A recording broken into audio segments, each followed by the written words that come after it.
Здравейте, приятели!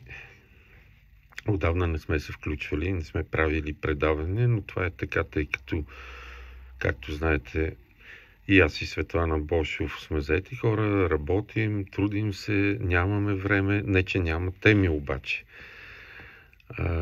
Предаването ще бъде много кратко този път, като ще засегнем две теми. Първата тема, това е пътя за Ямна. Втората тема е Етрополския язовир. Нека да започнем да кажем с пътя за Ямна. С наближаване на изборите, така както всеки път се случва, се започва една дилема в обществото от различните кандидати за народни представители от нашия град, за пътя за Ямна или по-скоро за изключително лошото състояние на пътя за особено Горна Ямна. Всеки път се повтаря едно и също и всеки път резултати няма. Сега аз съм писал в страницата на за Етрополе във Фейсбук преди време. Става дума за следното. Преди около 2 години, дали не беше година и половина, говорих с представител на АПИ, срещата беше неофициална, така и подпитах за пътя за Ямна, какво се случва, кога ще има пари, има ли разработен проект, няма ли, какво изобщо ще се прави ли. Отговорът му беше буквално следният и той е много логичен, ако се замислите. Ямна е населено място с изключително малко жители. Де-факто пътя не води до никъде, освен към Тетевен и де-факто нямаме интерес да го асфалтираме, да отцепваме средства на там, вместо да ги насочим към по-първокласни или второкласни пътища или магистрали, което има логика, така е. Тук искам да подчертая и нещо друго. Не е достатъчно само да се асфалтира пътя, а трябва да се направи един обемен пътен проект, включващ съответните отводнителни системи, тъй като там ледохода, снегохода и водохода е много голям. Има много големи температурни разлики между лято и зима, така както и на Кашана, тъй че това трябва да се предвиди, защото ако се вкарват пари там, трябва да се направи като хората, за да се реши проблема за поне 15 години напред, че и повече. Иначе едно асфалтиране в рамките на 3 до 4-5 години, този асфалт отново ще изчезне поради гореизброените факти и отново ще станат дупки.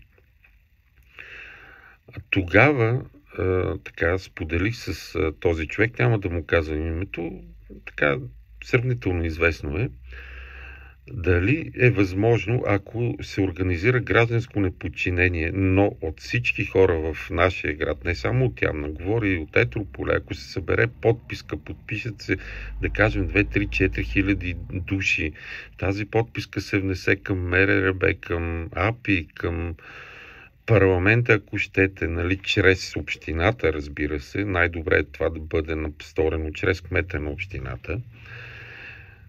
Да видим какъв отговор ще се даде. Отговор ще бъде същия, няма пари, бла-бла-бла и така нататък. Но една такава подписка ще даде така едно много голямо предимство, да кажем, ако това се стане чрез гражданска инициатива, но подкрепена задължително от общината, че най-добре е да бъде организирана точно от общината в лицето на кмета на града. И след получаването на този отговор, който, както казах, ще бъде отново няма пари, тогава да се предприемат по-крути мерки под формата на затваряне на автомагистрала Хемус в района на разклона на Правец, като предварително това се обяви, разбира се, уведомят се съответните органи, като това затваряне започне да се случва. Чакайте, че ми премчи лаптопа.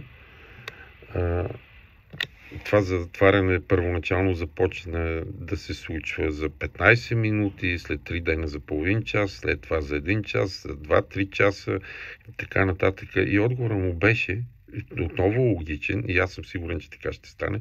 Ами в такъв случай Ако това го направите, ние ще бъдем длъжни да намерим пари и да осъществим това асфалтиране или този генерален основен ремонт на пътя. Така че призовавам, тъй като това не е в... Не, че не може да го направим от Сдружението, не, че не мога дори сами аз да се ангажирам с това нещо, но по-хубаво е и според него, пък и така звучи по-отговорно, ако общината в лицето на кмета на общината се ангажира и предприеме тази гражданска инициатива. И тук също е много важно хората да се подпишат в тази подписка и когато дойде време за затваряне на магистралата, не да отидат 3 или 4 човека, ми да има масово присъствие. Тъй като в Етрополе се забелязва, поне аз лично го забелязвам, почти пълно отсъствие на гражданско общество. Нали, всеки се е свил, гледа си в канчето, обикновено пък гледа в канчето на другия.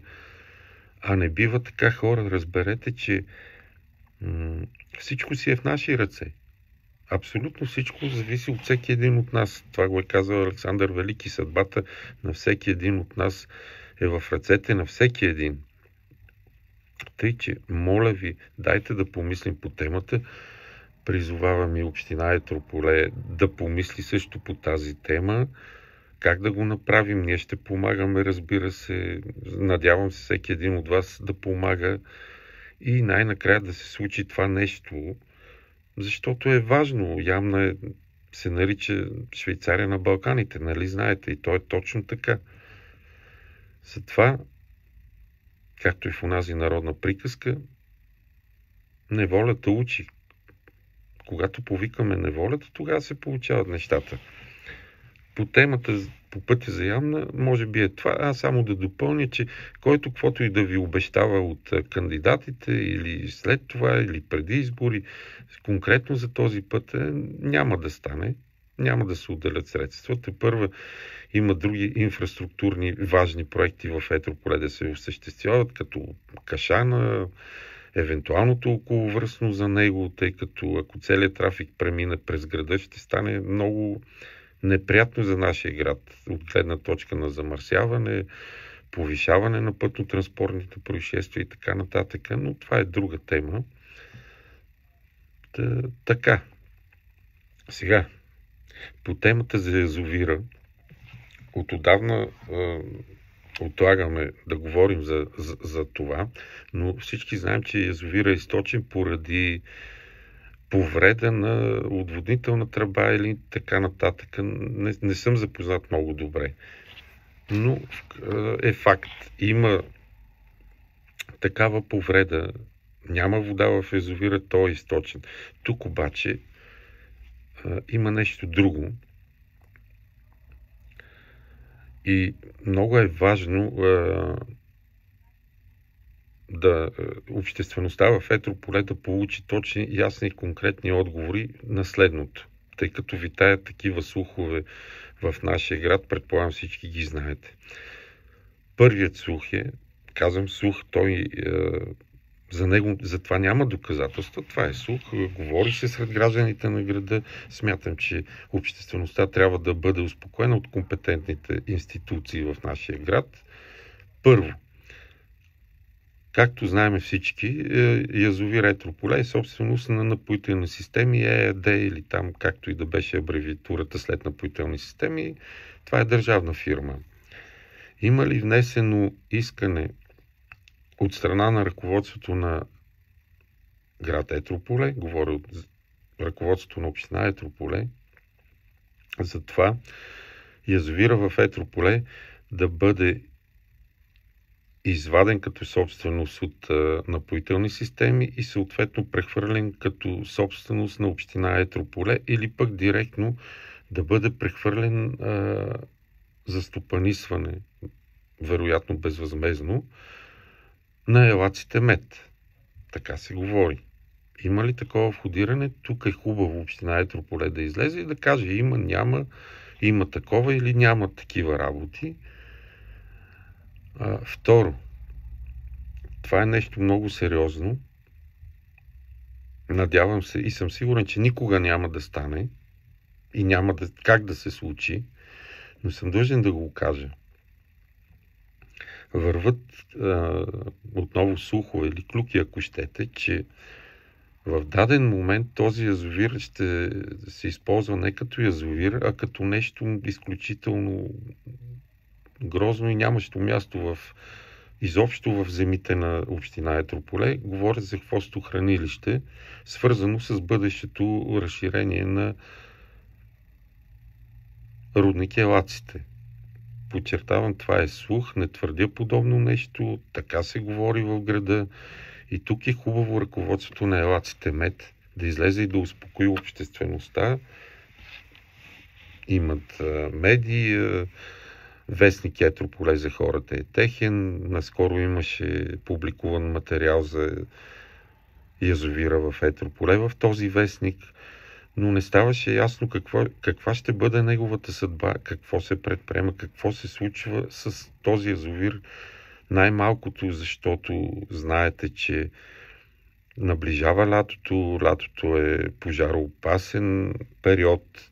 Много често се случат горски пожари и основният водоизточник за гасене на горските пожари, това е язовир Етрополе. И ако го няма него, както го няма, какво ще се прави? Тъй, че това са двете точки, за които исках да ви разкажа днес. И наистина моля община Етрополе и ръководството на рудник Елаците да внесе яснота за случващото се с язовир Етрополе и съответно категорично да отрече подобни слухове, тъй като не е хубаво да се говорят такива неща. Дали имат основание или не е друг въпрос. От мен е това. Довиждане, до нови срещи, всичко добро и ви призовавам на 9 юни, много е важно, излезте и гласувайте. Има 20 и колко партии бяха регистрирани. Не дейте да казвате, то няма за кого, има за кого, винаги има. Ако не знаете за кого и не можете да изберете партия, за която да гласувате, гласувайте дали с невалидна бюлетина. Най-добре е с невалидна бюлетина, но другия вариант е не избирам никого. Много е важно, разберете, гласуването решава съдбата на българския народ. Изключително важно е. Гласувайте по съвест, разбира се. Не си продавайте гласа. Това е изключително грозно нещо. Човек да продаде гласа си, да вземе там едни 50, 100, 300 лева. Чувал съм и за 600 лева на едни скорошно проведени избори. Това е грозно. Хора, не го правете. Просто излезте и гласувайте задължително. От мен чао, до нови срещи.